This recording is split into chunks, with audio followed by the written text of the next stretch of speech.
Just want to make sure I wish all the local high schools good luck as they start their season. So have a great have a great high school football season. It's the best time of your life. So we'll go to you guys. How was the simulated game last night? Kind of what did you guys get out of doing that?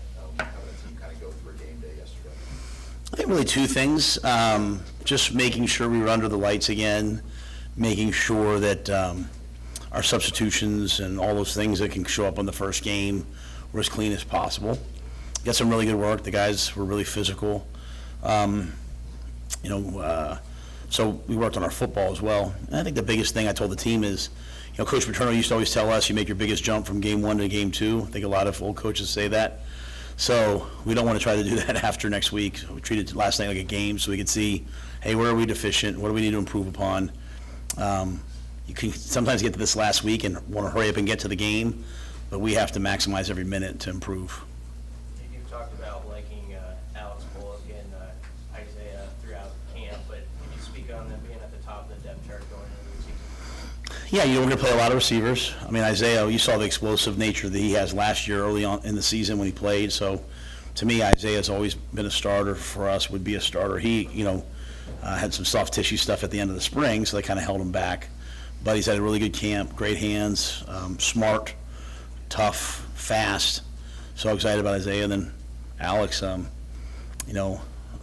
not my intention usually when I have scholarships to give it to a senior who's put their time in, but you just can't deny what he's done. I mean, he's made one-handed catches, acrobatic catches. I mean, he's been dynamic all camp, and so he's a starter for us, and I think we'll play really well. I know Marcus just got back. Have you felt good about how he can work into being ready for next week? Yeah, I'm taking it one day at a time.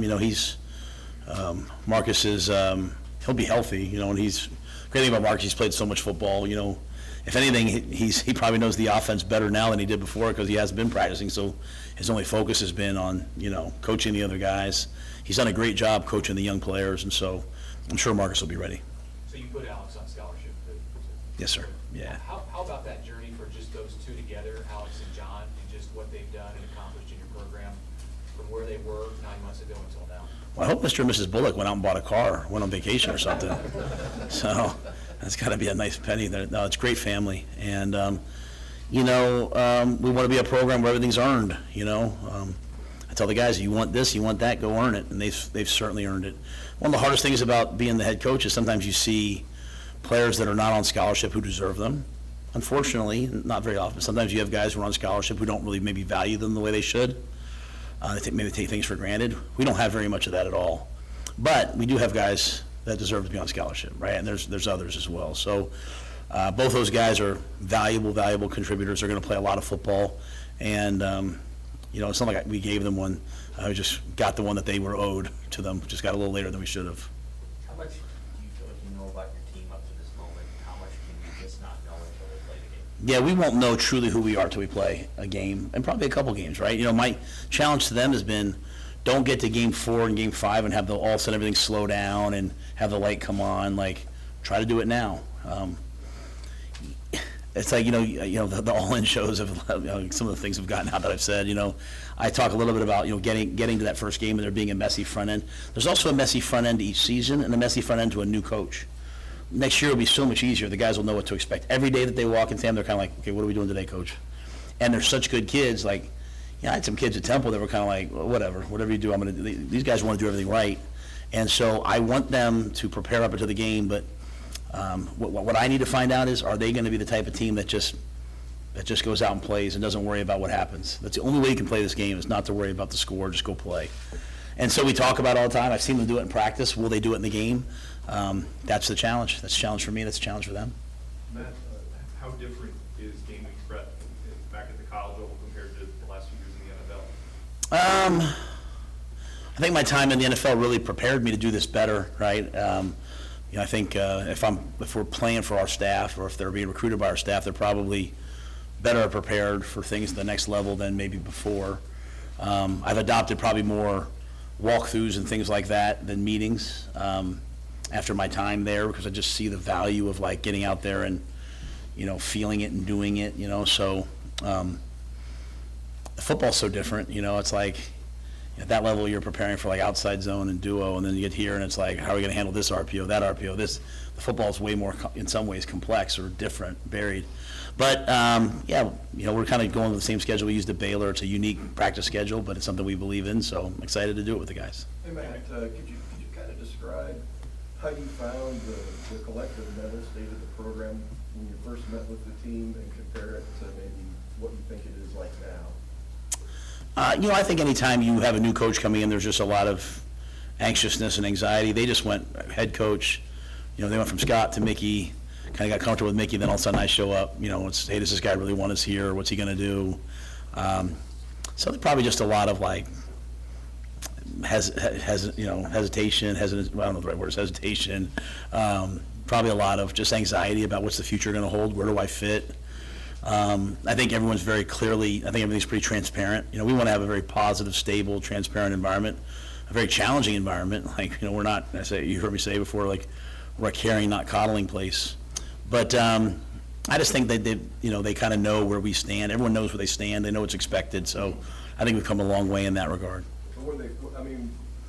I guess what I meant by the question was, did you find the team to be a beaten down team and now maybe they've come out? No, I know what you meant. Yeah, I'm just not going to say anything about that. It's a great question. I don't want to say anything negative about the people that were here before me. And I think Mickey did a great job. I just think, they haven't won, right? Like, when you haven't won, you start being like, man, are we ever going to win? And what we've asked our guys to do is to take ownership of that. You know what I'm saying? So, I'll be honest with you. I will answer this though. I think this is like one of the most resilient groups of young people I've ever been around. Like, I've said it a couple times. I don't know if people take me seriously. I really feel like it's my obligation to watch. I remember Garrett Nelson sitting in my office, and Garrett Nelson needed to go to the NFL. Like, he was getting older.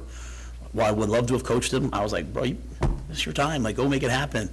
But I remember Garrett, and I hope he's okay with sharing this, talking about like his father's legacy here and like how he wanted to be part of the group that turned it around. And I remember visiting with Nick and Luke, and they're trying to figure out, should we transfer? Should we stick around? Like, Coach Rhule, your MO is to kind of not be very good early and play the young guys. So, but their care for the program was so strong that I feel a tremendous obligation. Like, man, we have to find a way to help these guys win. So I don't know if they're beaten down as much as I would say just sort of like, they want this so badly and they haven't been able to, and they're kind of looking everywhere.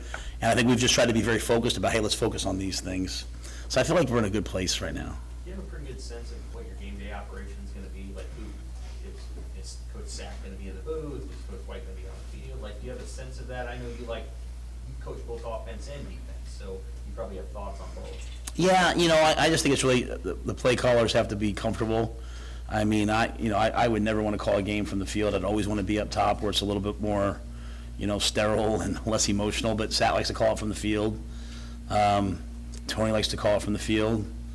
Sometimes the coordinators that work for me rather just go up in the box and get away from me after a couple of games. But I don't spend too much time worrying about it. If I'm being serious, like, to me, we've done so much preparation. There's not a thing that'll be called that we haven't prepared for and talked about. Like, we literally will talk about, hey guys, it's I'll sit there and say it's 3rd and 7 on the 32-yard line. I say you have 2 downs. We're going for it on 4th and 3. What are you calling? And they better be able to say it to me like that. So, and Sats, he lead at that. He's worked for me before, and Tony's really smart in that way, and so is Ed. So, but I would think all 3 coordinators would be down on the field, and then probably Garrett would go up top because Garrett's really sees the passing game well.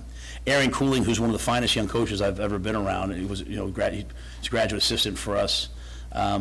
And that allows him to be on the headset. He works hand in hand with Donnie, so he'll be up as well, seeing the run game, and then one other player coach, and then on defense, I would anticipate like Rob going up, and then I'm not sure what they're going to do with Coop. So, but I would see the coordinators being down on the field. Hey, Matt, there's so much newness for this season, and you in particular. How's this been for you to go through this process, and what are you feeling as you get ready for Game 1 here at Nebraska? I'm having the time of my life. I really am. This is as happy as I've been in a really, really long time. My family's here now. My girls are happy at school. My family's happy. My wife's happy. My son's doing well. I really enjoy this team. I told our team the other day, like, I bring Leona. She's 8. I bring her around. She's around on Saturday. She'll be here all day Saturday. She'll be here all day Sunday. She's at the practice. She thinks Chief's her older brother. She plays catch with Chief. She sits in the team meeting. She gets on me about my language. So, but I told the team, I said, it's one thing when you bring your son, right? Like, it's one thing to bring your son. Like, when I bring my daughter, that's a statement of what I think about the men in the team, right? Like, I would not bring my daughters around men that I would not want her to look up to. And so, because of the collective group of people that's here, because of Trev, because of Dennis LeBlanc and Jamie Vaughn and Marquita Armstead and Doug Ewald and all the people, at that level, because of Sean and Susan and Keith and all the people that, there's just an elite group of people here, right? And so I really am having the time of my life. I haven't been this happy in a long time. You can tell by the look on my face, probably. Coach, what's one thing from the beginning of camp to now 6 days out that you guys have grown in or improved on that you're most proud of? Football IQ and intelligence, situational football. When I first got here, it was kind of like, when we first got started, kind of like, hey, just let me ball, let me play, let me do my thing. Like, there's really no doing your thing when you play against good teams, right? It's like executing in the moments and in the situations and matching each moment with excellence. And so now I feel like we're at a moment where, like, I can put the ball down. Like I don't know if you noticed in the one TV show that we did, like, I'll give the situation to two players and then they run off and tell everybody. Like, I couldn't have done that in the spring as well. Right now, like, I'd say it to the guys and they're locked into the situation. So situational awareness. Now, will that carry over the game? I don't know. Like, I've shown them 2018 Colorado. I've shown them, what's the game where Crouch, Eric hits the guy down the sideline, they kick a field goal. Colorado scores with like 2,000, thank you. I showed them and the A&M game. I showed them all these old games, both with us. Today we watched Syracuse, Purdue, right? So just all these end of game situations. And I'd say when I first started, I'd say, what do you guys hear? And I'd have like three guys, Well, now there's a chorus of guys that understand what's happening, understand the situation, what should happen. So I'd say our situational awareness has really jumped up. And in a day and age where a lot of guys don't really watch football, like I watch the ESPN game, and I'm like, did anybody watch it? And they all kind of look at me like, they're watching that they're watching the highlights on YouTube or they're watching it on TikTok, which is, hey, it is what it is, man. But watching that together, I think is really good because we have a common language situationally. How much is your overall approach geared toward reversing the trend of losing close games? Do you think of it that way? No, if anything, I sometimes I get upset when like you guys ask a question, our guys will talk about last year. I don't think there's any value in us talking about the past other than learning from it, like the football. Because it has nothing to do with me. Like, I wasn't here, so like, why would I talk about, like, if you were asking me, like, hey Matt, let's talk about what happened at Baylor or Carolina or Temple, I'd 100, but I think what's happened in the past was just a different entity. We have to answer for the things that we do, right? So I'm more worried about just being on the front end of what we do than the previous things that have happened, if that makes any sense. Like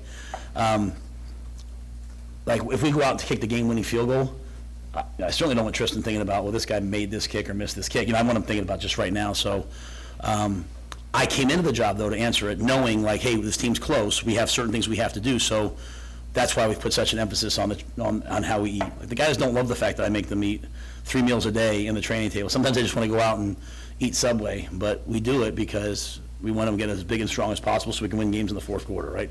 The way that we lift, the way that we do everything. That's what I meant. That's Yeah. what I meant. Oh, I'm sorry, yeah, so, yeah, I just don't want I try not to talk about, hey, guys, we've lost a ton of close games, because I think that puts that in the universe. For me, it's like, we're gonna win close games because we're doing X, Y, and Z. And I want them to draw on, like, honestly, I mean, the matchups we did were really, really hard. And this training camp was really, really hard. This was really, really hard. And I want them to take pride, and we're playing Minnesota. I have the utmost respect for PJ Fleck. He's a friend of mine. I love the way he runs his program. It's different than me, but I love the fact that I'm in Texas, I can walk into a high school and I see like Hyper and Ski Uman row the boat on a wall, and I'm like, oh, PJ was here, huh? Like, that's it. He believes in that, and it's what I love about them. It's why they've done what they've done over 7 years, and the way they play the game is the way I like to play the game. They run the ball, they play defense, they execute on third downs, and so like we understand like for us to go play in that game on the road, the first game for us as an entity together, we have to have gone through a really hard training camp. And we have to take in our confidence from that. This Tuesday's practice, I know kind of went out there and said it was a little bit lethargic, which drives me nuts that he said that. It was 110 degrees and we were practicing like we were in Junction, like the guys battled, right? It was, it wasn't good enough, and so we told them, but like we have a group that has really worked hard, and I want them to take confidence from that. And that confidence only means that you've earned the right to go play against another really good team. It should be a great game, but I guess that's more I want them to take their thoughts about what we've done since we've gotten here. But the whole thing was geared for, hey, let's get this team over the hump if we can. So. Hey, Matt, this is the last year the Big Ten will have divisions, and you've lived both ways. I know in the American, where the last couple of years you had divisions and won the thing to get to the title game. I guess, could you kind of give me your take on what you think of divisions versus not having divisions, and if one or the other makes life easier on a coach? Yeah, in the Big 12, we didn't have divisions, so invariably you always had to play a team now it was only, at the time, whatever many teams it was, 10, 11, whatever, sorry, I can't remember that, but you played every team every year. So you would have to repeat against somebody or beat someone you hadn't beaten, whereas in bigger conferences, you can, maybe play someone you haven't played before, right? So, which one's better, I don't know, you know what I mean? Like, I thought it was kind of cool playing, divisions, but, the league's gotten so big, it'd be really hard to do that. As just kind of a purist, I like the way things always were, but I do appreciate the fact that at least now the two best teams are playing in each conference. And so, like when we played Oklahoma, we played Navy, we played Houston. Those are the teams we played in conference championship games, and those were the best teams in the league. And so, moving forward, I think it's going to be really unique. There's a real challenge ahead for the Big Ten, but AJ Eds and, Commissioner Petiti, they'll figure it out. Does it make things more manageable, though, when you know that you're going to play this group of 6 teams every year? I don't know. I think, you're talking about, I think you kind of build a book of business about, hey, here's how we're going to play these guys. I think that repetitive nature. Sometimes you have to kind of diversify what you do each year because, people are zeroing in on what you're doing. So, I think having a repetitive opponent every single year certainly makes things easier in one regard, and then also you have to be ready to change a little bit because they know you and they're coming after you. So. Matt, do you feel like your team's ready to play a game in 5 days? Yeah, we'll be ready to play. I know there's a relationship between the way Minnesota plays offense and its defensive efficiency. However, it's still the number 4 defense in the country from last year. A lot of people focus on their offense without really talking about their defense. What makes their defense so good? Well, Joe Rossi's a great coach. I know Joe way back at Rutgers, so he's a great coach. They have really good players, okay? But they know what they're doing. Like everything is so. If you're just looking at it as an outsider, it's like, well, they're playing quarters. No, it's like the teams that do that really well, the Iowas, them, like everything has a purpose. You put the back here, you're going to get this, some combination over here, and so a lot of times you face a team like this and you don't really understand their defense. They do such a great job. They play team defense. Everything is funneled to certain players. Everything is put together. And so, I've never worked with Joe, but I'm assuming they probably know here's the things that beat us, and they practice those things. My defensive coordinator for 10 years was Phil Snow, was one of the best quarters coaches you'd ever see. And, they might put these things on tape. We would always practice these things because he said, hey, this is what's going to beat us. And so it's really well put together. They have really good players. They play really, really, really hard. And they have guys at every level. You know what I mean? Like they have an elite linebacker. They have an elite safety. They have I think 4 elite players up front. And so they're a big physical team. And to your point, everyone talks about how much they run the ball, and that whether they throw it more, who knows? What I'll say is they're one of the top teams on third down on offense, and they're one of the top teams on third down in defense. You can say you want to run the ball, but if you can't convert, you're going to be in a lot of third downs when you run the ball. If you can't convert third downs, nothing's going to happen. So they're over 50% on third down offense. Right? They're really good on defense on third down. So that's the challenge. If you ask me, hey, Coach, what's the game going to come down to? Besides like turnovers, the obvious things, can we win some third downs on both sides of the ball against a team that does it really well? I know you mentioned Chief, and see him on the top line there at the jack spot. Most of what we've heard about him has been off the field stuff, his personality. What does he bring on the field that has you guys feeling good about him? And just to clarify, anybody that's an or, we just put them alphabetically, right? So it's not him, then MJ, and then Jamari's been banged up. Jamari unfortunately got a stinger, and he was coming back, and then he took a step and hurt his foot a little bit. So we expect him back, but he was kind of really in the front, of that race as well. But we have 3 guys we know can be elite jacks. With all that being said, to answer your question, I think Chief is someone, when you look at his history, number one, he has the personality. He has the social media presence, which are all awesome. What I love is his commitment to service, his commitment to the community. You see it everywhere. You see the things he does community service-wise. You see the way he, anybody he comes in contact with, he tries to make their day a better day. He's special in that regard. He's got a magnetic personality. There was a thing, I learned so much from our team, basically, from listening to interviews, which you guys do with them, because I hear what they're saying, or listening to the things that our social media team puts out. I watch them, and there was a thing where MJ was talking about, he comes in sometimes, he's probably a lot like me, and he's not a morning person, and just how Chief is like sunshine. And I told Chief, I said, that's beautiful. In a day and age where everyone wants to kind of be isolated, be their own brand a little bit, like to have someone that brings that warmth and charisma to a room is special. So I love the way Chief gives back. I love who he is as a person. He's going to be really successful in life after football's done, because he's got big plans for himself. And what I like, he just takes care of things, but he takes care of the people he's around, takes care of football, takes care of school. Was awesome in school this last year, and is making a name for himself off the field as well. Hey, Matt, you've got the oar on the kicker spot. How do you kind of finalize that position as you head into next week?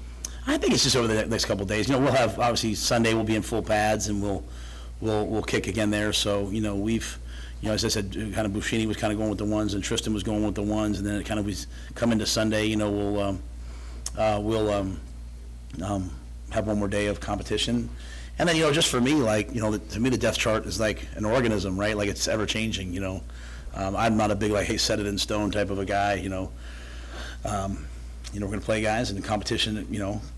Competition's always there, and you have the power to change your situation. So that'll kind of be a weekly thing. Have you done your final 3 single-digit numbers yet on the roster? They voted last night. Yeah, they're going to announce those later today. Those guys don't even know yet. So. I know when Evan Cooper was up here in January, he really liked who was in his room and the potential there. How have you seen that kind of round in the form, that competition and who you have up on the top line to start? Yeah, we should have a good secondary. We've got good players. Quentin has had a great camp. I love the way Quentin's come along. Malcolm Hartzog is, he's A+ on the field, A+ off the field, A+ in the classroom. He's a special young man. Tommy is a physical freak. Got a little bit banged up. He's back to full speed. Dwight Boodle's probably been one of the big surprises of camp. I would say surprise. He's just a young guy. He's playing like an older guy. Really benefited from being here. So I think Dwight's prepared to play. Ethan Nation has been, really kind of burst on the scene. So we've got a lot of guys that we feel like can go play. Giff, is probably one of the leaders of our defense.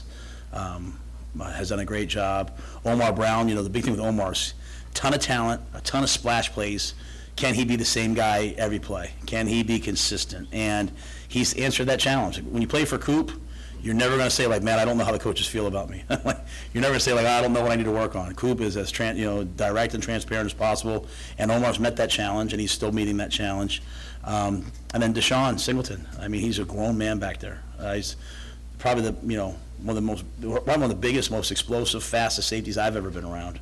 And so he's, he tests out the gym, and now what you're seeing is his testing showing up on the football field, which I think is really awesome. And, then you have guys like Corey Collier. Phelan Sanford could start at all 3 positions. Phelan has made the jump, I think, from being like a really good special teams player and who can help on defense to now, hey, he could start. He's one of the fastest guys on the team, but he's now really, really consistent in all those areas. Kobe Bretz, some other guys doing a really nice job as well. Is there an update on Buford? I think we asked about him last at media days. Can he work his way back in this season, or what's the situation? Yeah, the big thing with us is because this is his second time having a major injury, we just don't want to rush him back.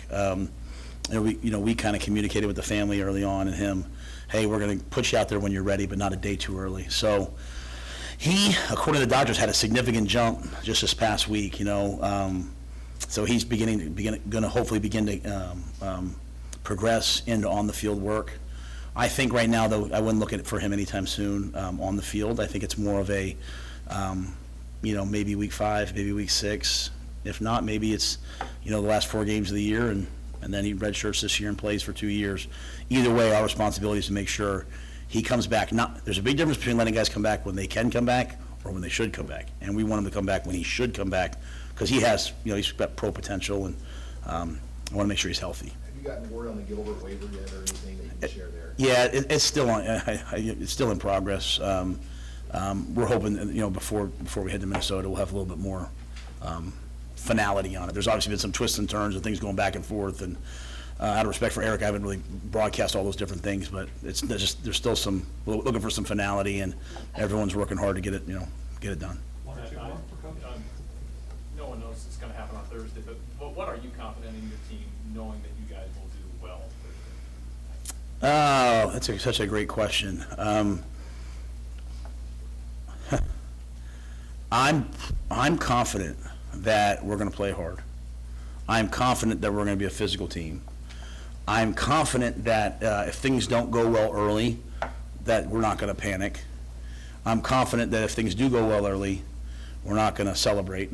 You know what I mean? Like I think our guys understand that this is a 60-minute game and this is a 12-game season. And I'm confident we'll have fun together. My wife, she knows me really well, obviously, right? And she said to me, no, you're not going to be all stressed out, are you? Like, go have fun.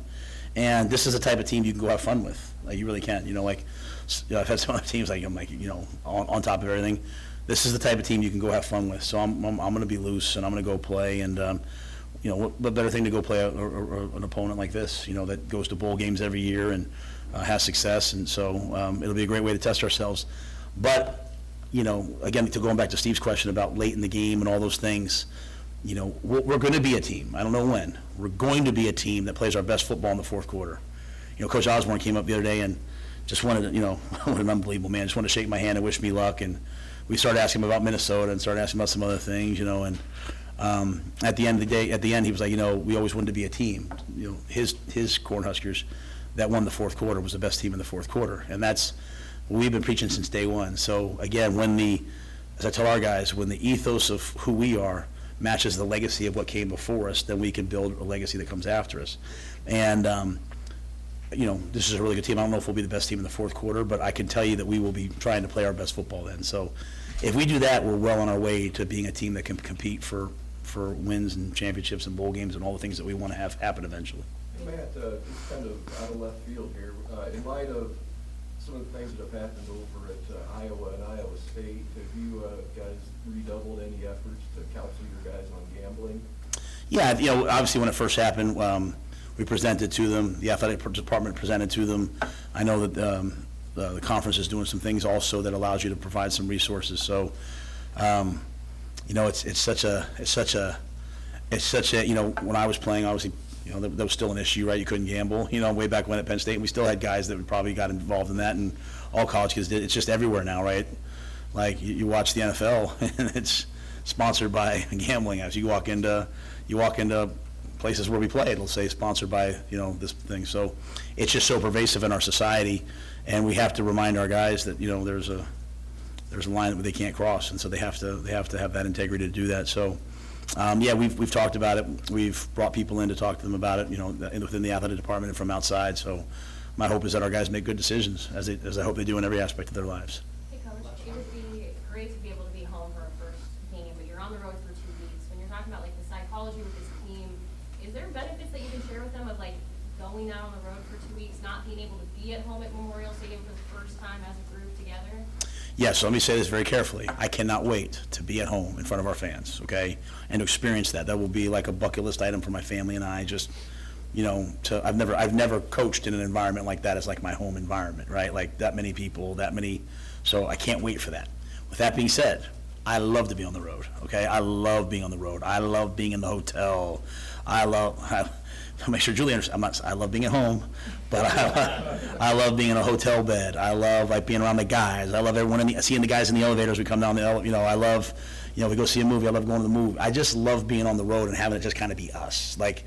I love getting to some ugly locker room and trying to figure out where my locker is and and then walking out on the field and they don't know who I am. They stop me. So show me your pass and I got to get out there. I love all that. It's just kind of like us against the world, together. So now I know obviously here we'll travel well, which will be awesome, right? But I just love that being sequestered and being together. And that's what we did at Selleck, right? And so the team that was playing at Selleck is the team that I want to show up on 8/31 and play out there. Sir, you had something I don't want me. Yeah, maybe you've addressed this already. What about the class? Yeah, we're going to do that starting on Sunday. Yeah, that'll come out on Sunday. All right. All right, thanks, guys. Thank you. Coffee. Hey, Matt.